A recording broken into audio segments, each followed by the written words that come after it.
Hi friends, welcome to our channel. ఇవాల్టి వీడియోలో అయితే చాలా హెల్దీ లంచ్ బాక్స్ రెసిపీ అయితే ఒకటి చూపిస్తానండి. ఈ పలావ్లో అయితే అస్సలు నూనె వాడకుండా ఎలా చేసుకోవాలనేది చూపించానండి. ఇంకా ఆకుకూరలు తినని పిల్లలకైతే ఇది బాగా హెల్ప్ అవుతుందండి. సో ఇలా ఒక్కసారి చేసి చూడండి. వాళ్ళకు మనము ఈ పలావ్లో ఆకుకూర వేసినట్టు కూడా తెలియదు అనమాట. చాలా ఇష్టంగా తినేస్తారండి. తప్పకుండా ట్రై చేయండి. వీడియోనైతే స్కిప్ చేయకుండా చివరి వరకు చూసి, అలాగే వీడియో నచ్చినట్లయితే లైక్ చేయండి. ఇంకా ఆలస్యం చేయకుండా ఈ పలావ్ని ఎలా ప్రిపేర్ చేసుకోవాలో చూసే ముందుగా మీలో ఎవరైనా ఫస్ట్ టైం ఈ ఛానల్ని చూస్తున్నట్లయితే ఛానల్ని సబ్స్క్రైబ్ చేసుకొని పక్కనే ఉన్న బెల్ సింబల్ని యాక్టివేట్ చేసుకోండి. దానివల్ల నేను ఎప్పుడు వీడియోలు అప్లోడ్ చేసినా మీకు నోటిఫికేషన్ రూపంలో వస్తుందండి. ఇంకా ఆలస్యం చేయకుండా ఈ పలావ్ని ఎలా చేసుకోవాలో వీడియోలోకి వెళ్ళి చూసేయండి. పలావ్ చేసుకోవడానికైతే ముందుగా పేస్ట్ పట్టుకోవాలండి. దానికోసం మిక్సీ జార్ తీసుకొని ఒక గుప్పెడంతా కొత్తిమీర, అలాగే ఒక 10 దాకా పచ్చి కొబ్బరి ముక్కలు వేసుకోండి. ఈ పచ్చి కొబ్బరిని వేసుకోవడం వల్ల పలావ్ టేస్ట్ అయితే చాలా చాలా బాగుంటుందండి. ఇప్పుడు అందులోనే ఒక చిన్న అల్లం ముక్క, అలాగే ఒక 10 నుంచి 15 దాకా వెల్లుల్లి రెబ్బలు వేసుకొని, ఇంకా మీ కారానికి తగినట్లుగా పచ్చిమిరపకాయలు వేసుకోండి. ఇక్కడ నేను తీసుకున్న పచ్చిమిరపకాయలు అయితే కారం లేవండి, అందుకే కొద్దిగా ఎక్కువగా తీసుకున్నాను అనమాట. ఫస్ట్ వాటిని నీళ్ళేమి యాడ్ చేసుకోకుండా మెత్తగా గ్రైండ్ చేసుకొని, తర్వాత కొద్దిగా నీళ్లు వేసుకొని మెత్తని పేస్ట్ లాగా మిక్సీ పట్టేసుకోవాలండి. ఇప్పుడు ఈ పేస్ట్ను పక్కన పెట్టేసుకొని, ఇప్పుడు పలావ్ చేసుకోవడానికి గ్యాస్ పైన గిన్నె కానీ కుక్కర్ కానీ పెట్టుకొని, ఇప్పుడు అందులో పాల మీద మీగడని అప్పుడప్పుడు స్టోర్ చేసుకుంటూ ఉంటాం కదా, ఆ మీగడని అయితే వేసుకోవాలండి. ఇక్కడ నేను ఫ్రెష్గా ఒక 2-3 రోజులు తీసిన మీగడని అయితే వేసుకున్నానండి. నేను తక్కువ క్వాంటిటీలో చేస్తున్నాను కాబట్టి మీగడైతే తక్కువ వేసుకున్నానండి.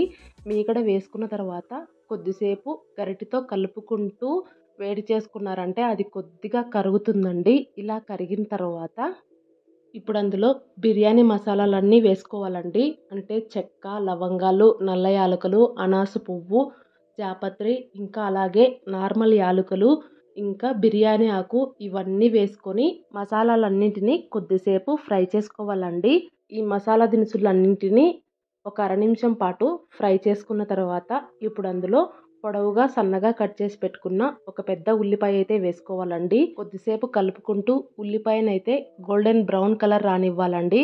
ఈ ఉల్లిపాయలు కొద్దిగా బ్రౌన్ కలర్ వచ్చిన తర్వాత ఇప్పుడు అందులో మీ దగ్గర ఉంటే కనుక కొద్దిగా జీడిపప్పులు వేసుకొని, అలాగే మనం ముందుగా మిక్సీ పట్టి పెట్టుకున్నాం కదా, ఆ పేస్ట్ను కూడా వేసేసుకొని ఒకసారి కలిపేసుకోవాలండి.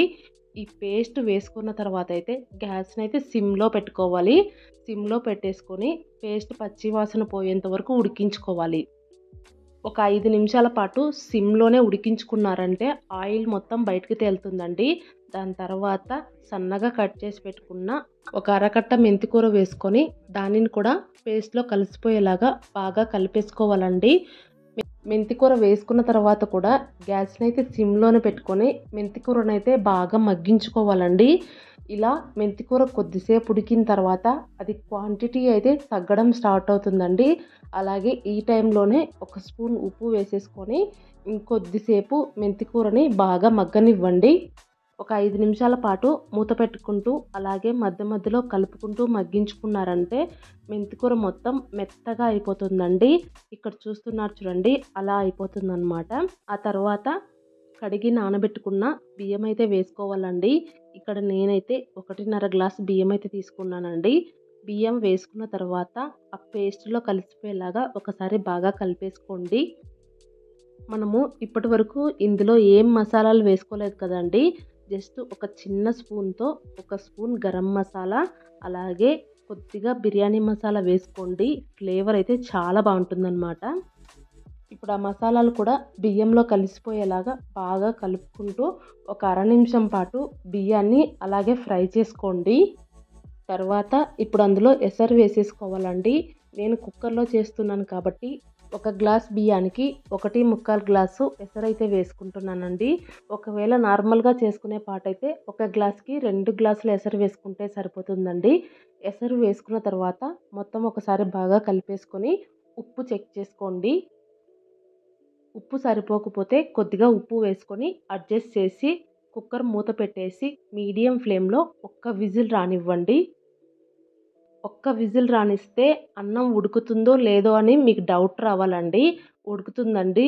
దాని తర్వాత కూడా ఏం చేయాలనేది చూపిస్తానండి. ఒక్క విజిల్ వచ్చి ఆవిరి మొత్తం పోయిన తర్వాత కుక్కర్ మూత ఓపెన్ చేసి చూసామంటే అన్నం అయితే చక్కగా రెడీ అయిపోయి ఉంటుందండి. కాకపోతే కొద్దిగా తేమ ఉంటుందన్నమాట.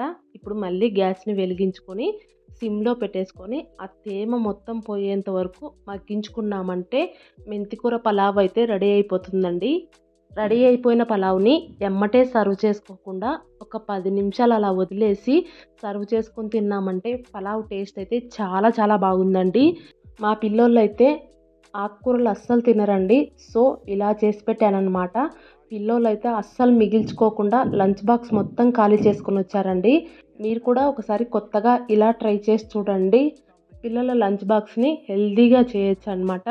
ఇందులో నూనె కూడా వాడలేదు కాబట్టి చాలా హెల్తీ అండి. తప్పకుండా ట్రై చేయండి. ఈ వీడియో చూశాక మీరు కనుక ట్రై చేస్తే మీకు ఎలా కుదిరిందనేది కామెంట్లో చెప్పడం మాత్రం మర్చిపోవద్దు.